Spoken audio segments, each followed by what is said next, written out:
का मांगो कुछ थिर न रहाई, देखत नैन चला जग जाई। तो प्रेमी सज्जनों, यहाँ बताया गया है कि संसार में कोई भी चीज स्थिर नहीं है, यानी कि अमर नहीं है, सब नाशवान है। इन आंखों से हम जो कुछ भी देख रहे हैं वो सब नाशवान है। इसलिए कहते हैं कि का मांगो कुछ थिर न रहाई, और देखत नैन चला जग जाई। लंका सी कोट समुद्र सिखाई, और तारावन की खबर न पाई।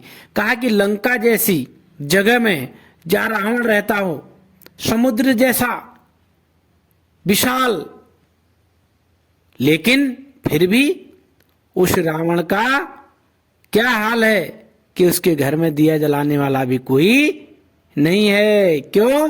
क्योंकि संसार की किसी वस्तु को आप प्राप्त करने की इच्छा मत रखो। इस संसार की कोई भी वस्तु है वो प्राप्त करने योग्य है ही नहीं। क्यों? क्योंकि वो अजर अमर नहीं है, नाशवान है।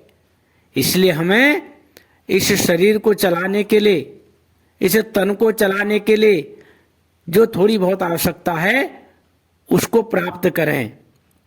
कबीर साहब ने कहा, साईं इतना दीजिए जावे कुटुंब समाए, और मैं भी भूखा न रहूं साधु न भूखा जाए।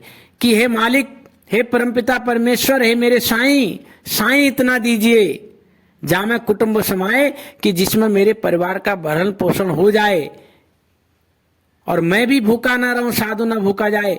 मेरा परिवार भी ठीक ठाक चल जाए, और जो मेरे दरवाजे पर संत महापुरुष आते हैं उनकी भी क्षुब्धा मिट जाए। लेकिन आज हम क्या कर रहे हैं? संसार के पदार्थों का भोग करने में लगे हैं, संसार के पदार्थों को इकट्ठा करने में लगे हुए हैं, और हम चाह रहे हैं कि तेरी दीवार से ऊंची मेरी दीवार बने। प्रेमी सज्जनों, इस संसार में कोई भी चीज स्थिर नहीं है, कोई भी चीज अमर नहीं है, और कोई चीज अमर है और कोई चीज है सत्य, तो वो एक आत्मा है और परमात्मा है। इसलिए हमारा ध्येय जो है परमात्मा को प्राप्त करना है। एक प्रेमी भाई जी ने हमसे पूछा है, गुरुदेव हमें बताइए कि पाप कर्म करने से और पुण्य कर्म करने से क्या होता है? क्या पुण्य कर्म करने से हमें मोक्ष मिलता है? तो प्रेमी सज्जनों, एक बात बिल्कुल समझ लेने की है, मुक्ति क्या है, मोक्ष क्या है। हमने इससे पहले के वीडियो में भी आप लोगों को बताया है। देखिए, मुक्त क्या होता है ये हमको बड़ा समझने का विषय है, जानना है। इस संसार में हम चाहे पाप कर्म करें चाहे पुण्य कर्म करें, फल दोनों का भोगने को संसार में आना पड़ेगा। पाप कर्म कर रहे हैं तो पाप का फल भी भोगने को आना पड़ेगा, और पुण्य कर्म कर रहे हैं तो उसके भी फल को भोगने के लिए इस भूलोक में, मृत्युलोक में आना ही पड़ेगा। क्योंकि फल दोनों का मिलेगा। अब दोनों का फल मिलेगा तो भोग करने के लिए तो आना ही पड़ेगा। लेकिन हमारी जो आत्मा वर्षों वर्षों से, जन्म जन्मांतरों से उस परम आत्मा से बिछड़ी हुई है, ये उसमें समाहित नहीं हो सकती। उसके लिए हमको क्या करना पड़ेगा? सदगुरु के शरण में जाना पड़ेगा। आपने प्रेमी भाई जी पूछा है कि क्या पुण्य कर्म से हमको मुक्ति मिल जाएगी? पुण्य कर्म भी आप करेंगे तो आपको क्या होगा? उसका फल भोगने के लिए इस धराधाम पर आना पड़ेगा। और जितने दिन की कमाई आपकी है, जितने सत्कर्मों की कमाई आपकी है, उतने कर्म का फल आपको दे दिया जाएगा। और जब वो फल आपके समाप्त हो जाएंगे तो फिर आपको 84 में डाल दिया जाएगा। इसलिए कर्म अच्छे हों या बुरे हों, फल दोनों का भोगने के लिए इस संसार में आना पड़ेगा। अच्छे कर्मों का फल करोगे, अच्छी योनि मिलेगी और अच्छा फल मिलेगा। और जितने दिन तक उस फल को आपको भोगना है, उतने दिन आप उसका उपभोग कर सकते हैं। फिर आपको फिर किसी दूसरे चोले में डाल दिया जाएगा। लेकिन जब हम सद्भक्ति करते हैं, संत महापुरुष से ज्ञान लेते हैं, दीक्षा लेते हैं, वो हमको परमात्मा का ज्ञान करा देते हैं, इस आत्मा को जना देते हैं, उस परम आत्मा में कैसे जुड़ना है उसका ज्ञान दे देते हैं। जब ऐसा ज्ञान हो जाता है तो फिर हम कर्मों से रहित हो जाते हैं और हमारी ये आत्मा उस परम तत्व में समाहित हो जाती है। इसलिए जिस प्रकार से आप समझ लें, हमको लोहे की जंजीर से बांध दिया जाए और कुछ दिनों बाद फिर हमको सोने की जंजीर से बांध दिया जाए, तो प्रेमी सज्जनों समझने की बात है, क्या हम बंधन से मुक्त हो गए? नहीं। एक लोहे की बेड़ी है और एक सोने की बेड़ी है, तो दोनों बेड़ियां ही। ठीक इसी प्रकार से एक पाप की बेड़ी है और एक पुण्य की बेड़ी है, बेड़ियां ही। बधे हम दोनों बेड़ियों से ही हैं। तो इसलिए इस संसार में हम जो भी कर्म कर रहे हैं उनका फल भोगने के लिए हमको इस संसार में आना ही पड़ेगा और हमको फल भोगना ही पड़ेगा। क्यों कहा? करम गति रामो की नाई टरी, करम गति रामो की नाई टरी। त्रेता युग में प्रगट भये उन सीता जाई बरी, त्रेता युग में प्रगट भये उन सीता जाई बरी। वही सीता हर ले गयो रावण सोने की लंक जरी, करम गति रामो की नाई टरी, करम गति रामो की नाई टरी। राम कला द्वापर में बदली कृष्णा रूप धरी, अरे राम कला द्वापर में बदली कृष्णा रूप धरी। बाली रूप बहल्या बनकर कृष्ण मौत करी, करम गति रामो की नाई टरी, करम गति रामो की नाई टरी। त्रेता युग में प्रगट भये उन सीता जाई बरी, त्रेता युग में प्रगट भये उन सीता जाई बरी। वही सीता हर ले गयो रावण सोने की लंक जरी, करम गति रामो की नाई टरी। राम कला द्वापर में राम को करता सब जग माने, अनुचित विपत पड़ी, राम को करता सब जग माने, अनुचित विपत पड़ी। बाली को धोखा दे मारो श्री अपराध दरी, करम गति रामो की नाई टरी, करम गति रामो की नाई टरी। राम कला द्वापर में बदली कृष्णा रूप धरी, राम कला द्वापर में बदली कृष्णा रूप धरी। बाली रूप बहलिया बनकर कृष्ण मौत करी, करम गति रामो की नाई टरी, करम गति रामो की नाई टरी। तीन लोक के नाथ समझा ती समझान परी, जगत जहान उनका समझानो क्या उन गिनत करी, करम गति रामो की नाई टरी, करम गति रामो की नाई टरी।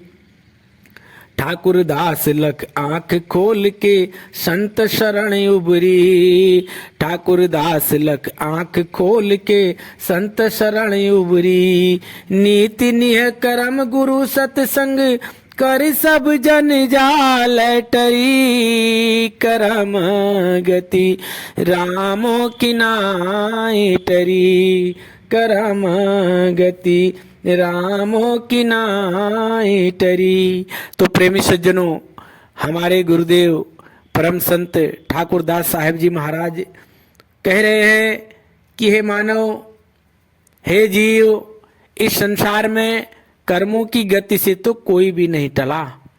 चाहे आप अच्छे कर्म करो, चाहे बुरे कर्म करो, भोगने के लिए तो हमें इस संसार में आना ही पड़ेगा।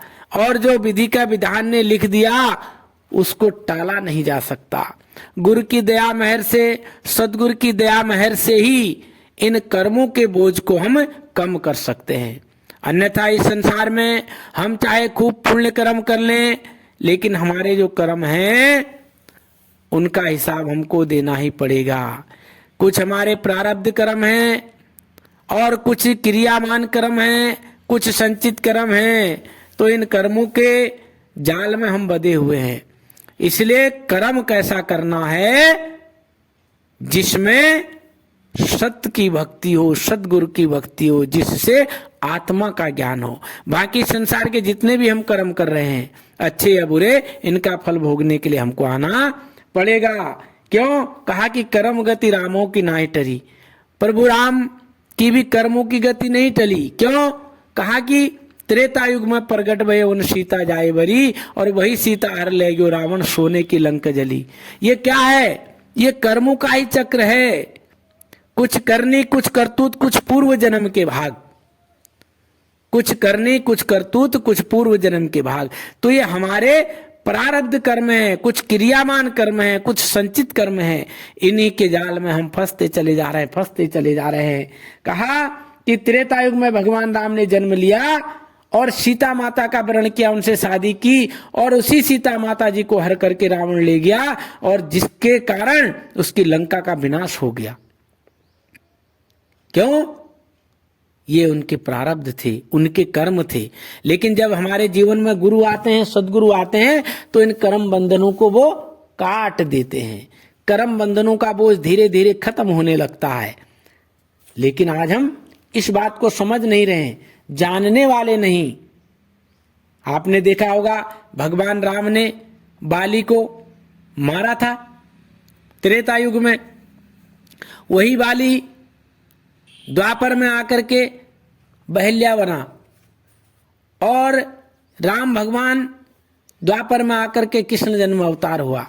तो इसलिए कहा कि राम कला द्वापर में बदली कृष्णा रूप धरी, और बाली रूप बहल्या बनकर कृष्णा मौत करी। तो कर्म के बंधन से कोई न्यारा नहीं हो पाया। आज हम समझ रहे हैं भगवान राम की भक्ति करने से, कृष्ण की भक्ति करने से हमको मुक्ति मिल जाएगी, मोक्ष मिल जाएगा। तो ये बेचारे खुद में खुद मुक्त नहीं हो पाए। अगर ये मुक्त होते, इनकी आत्मा परमात्मा में मिल जाती, तो फिर ये राम कला द्वापर में नहीं बदलती, कृष्ण का अवतार नहीं होता। लेकिन आज हम समझ रहे हैं इनकी भक्ति करने से हमारा जीवन उद्धार हो जाएगा। इनकी भक्ति करने से हमारे जीवन का उद्धार होने वाला नहीं। हमको वक्त के गुरु की जरूरत है। वक्त के डॉक्टर के पास जाकर के हम अपना इलाज करा सकते हैं।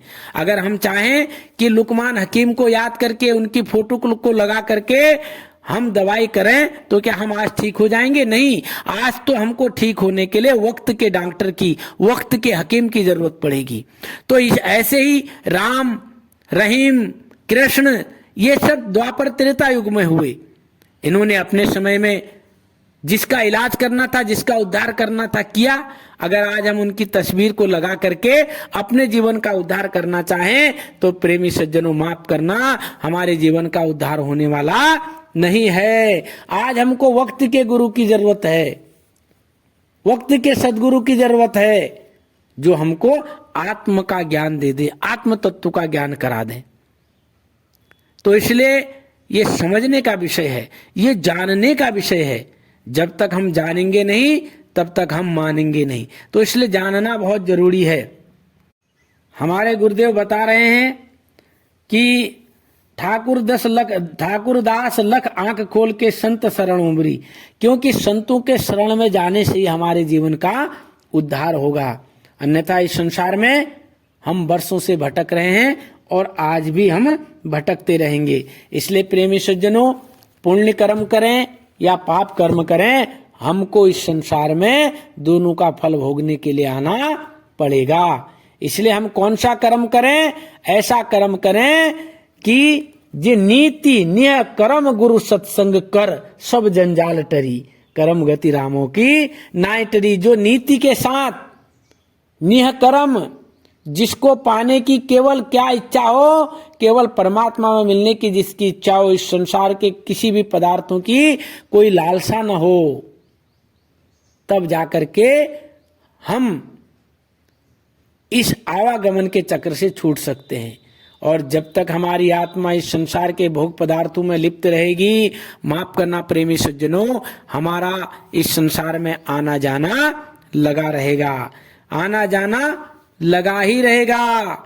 हम जन्मते रहेंगे, मरते रहेंगे, अनेक योनियों में हमारा जन्म होगा। इसलिए संसार में जब सद्गुरु आते हैं तो वो आत्म तत्व का ज्ञान करा देते हैं। तो इसलिए हमको जानना है कि आत्म तत्व क्या है। एक प्रेमी भाई जी जो झांसी के रहने वाले हैं, आपने हमसे पूछा गुरुदेव जीव अवस्था, शिव अवस्था और पी अवस्था क्या होती है। तो प्रेमी सज्जनों, बड़ा समझने का विषय है। हम सब जीव हैं इस संसार में, हम सब जीव हैं जो मन माया के अधीन हैं। हम सब जीव हैं। जीव में और आत्मा में कोई विशेष फर्क नहीं है। लेकिन ये आत्मा जीव कब कहलाई, जब इसकी सूरत इस शरीरों में आ गई और ये माया और मन में लिप्त हो गई, इच्छाओं में लिप्त हो गई, संसार की वासनाओं में लिप्त हो गई, तो ये जीव कहलाई। ये हम और आप सब जीव हैं। क्यों? क्योंकि इस संसार में हम लोग मन और माया के अधीन हैं। इस संसार की इच्छाओं से हम भरे हुए हैं। अनेक इच्छाएं हमें इस संसार में, इन संसार के भोग पदार्थों की पाने की। लेकिन जब यही जीव अपनी इन इच्छाओं से ऊपर उठता है, ब्रह्म तत्व को प्राप्त कर लेता है, तो वो शिव अवस्था को प्राप्त कर लेता है। आज हम अज्ञानी हैं, हमको ज्ञान नहीं है। लेकिन जब हम इस जीव से थोड़ा ऊपर उठते हैं, इस माया को छोड़ करके, अपनी इच्छाओं को मार करके ब्रह्म तत्व में प्रवेश करते हैं।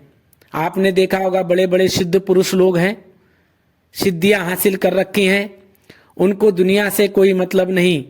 वो सिद्धियों को हासिल करके अपने सिद्धियों में मस्त हैं। वो ब्रह्म तत्व का उनको ज्ञान हो गया। आपने सुना होगा कहते हुए कि अहम ब्रह्मसि, मैं ही ब्रह्मा हूं। ब्रह्म तत्व को जान लेते हैं। तो वो क्या है कि माया से रहित हो जाते हैं, माया से अलग हो जाते हैं। तो वो शिव अवस्था के लोग हैं। लेकिन जो मन माया से अलग होकर के उस परम तत्व को प्राप्त करने वाला होता है, आत्म तत्व का आत्मज्ञानी हो जाता है, वो पीयू अवस्था में आ जाता है। जब तक हम इस संसार में, संसार के सारे बंधनों में फंसे रहेंगे, तब तक हम पीयू अवस्था को हासिल नहीं होंगे। ब्रह्म और जीव एक ही स्थिति है, लेकिन थोड़ा सा फर्क है। जीव क्या है, इस संसार में फंसा हुआ रहता है, मन माया से जुड़ा रहता है। लेकिन जो ब्रह्म अवस्था को प्राप्त कर लेता है, वो माया से थोड़ा रहित हो जाता है, माया से थोड़ा ऊपर उठ जाता है। उसको इस संसार की वासनाओं से, संसार के भोग पदार्थों से इच्छा नहीं रहती। लेकिन बहुत ज्यादा फर्क नहीं है। वो ब्रह्म से जीव की स्थिति में भी आ सकता है और जीव ब्रह्म भी हो सकता है। जीव और ब्रह्म दोनों की स्थिति सेम है। जीव ब्रह्म भी हो सकता है और ब्रह्म से वो जीव अवस्था में भी आ सकता है। लेकिन जो आत्म तत्व को प्राप्त कर लेता है, वो ब्रह्म तत्व और जीव तत्व से परे हो जाता है। वो न ब्रह्म में आएगा और न जीव अवस्था में आएगा। फिर वो जहां की अंश है या आत्मा, वहीं में मिल जाती है, वहीं इसका समावेश हो जाएगा। फिर ये जीव और शिव में नहीं आएगा, ये अपने पिया के साथ मिल जाएगा, पियो में समाहित हो जाएगा। तो ये अवस्था है जीव, शिव और पियो की। इसलिए प्रेमी सज्जनों, हमको समझना है। आज हम इन्हीं भ्रम में पड़े हुए हैं, नाना प्रकार के सत्संग सुन रहे हैं, नाना प्रकार की किताबें पढ़ रहे हैं, तो हम लोग भ्रमित हो गए हैं। हमें भ्रमित नहीं होना है, हमें अपने आप को जानना है। हमारा हमेशा यही कहना है, हमने जिस गुरु से भी नाम लिया, जिससे भी हम भक्ति कर रहे हैं, उनको धन्यवाद दीजिए। वो आदरणीय है, सम्मानीय है। क्यों? उन्हीं के द्वारा हमको यहां तक का ज्ञान प्राप्त हुआ। लेकिन आज हम क्या समझ रहे हैं कि नहीं नहीं, इन्होंने तो हमें भटका दिया, 84 में डाल दिया, हमारा जीवन बेकार कर दिया, ये हमारे प्रारब्ध हैं, कहां कहां हमको भटकना है, किस किस के पास हमको जाना है। और जब तक व्यक्ति खोजी नहीं होगा तब तक वो परमात्मा मिलने वाला नहीं। हम और आप सब लोग खोजी हैं, खोज कर रहे हैं, इसीलिए तो आज हमको ज्ञान में ज्ञान प्राप्त हो रहा है। इसलिए उन गुरुओं को भी धन्यवाद दीजिए जिन्होंने आपको अपने सानिध्य में रख करके ज्ञान दिया, जिस ज्ञान की बदौलत ही आप आज आगे को बढ़ रहे हैं। इसलिए प्रेमी सज्जनों, ये समझने का विषय है, ये जानने का विषय है, ये मनन करने का विषय है। जब हम मनन करने वाले हो जाएंगे, जानने वाले हो जाएंगे, तो हम पीयू की स्थिति को प्राप्त हो जाएंगे। जब तक हम अपने आप को नहीं जानेंगे, इस आत्म तत्व का बोध नहीं होगा, तो तब तक हम पीयू अवस्था को प्राप्त होने वाले नहीं हैं।